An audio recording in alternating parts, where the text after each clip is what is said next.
Wow naman, kumakain na si Mother.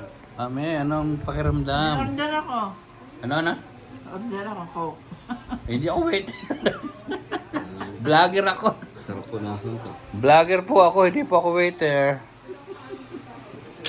So, ano ba ang pakiramdam na kumakain sa Marmol? Wala akong mayaman. Sabi mo, umiikot yung ano mo, yung ano yun, plato. Okay. Mayaman na walang pera. Siguro susunod palitan natin ng ano ng plato na rubber para pumapakat. Iikot yung plato eh. Masarap pala mag-inom dito sa ano Marmol. Oh, ako naman nagiinom ng gin bulag. Oh. Enjoy, mami.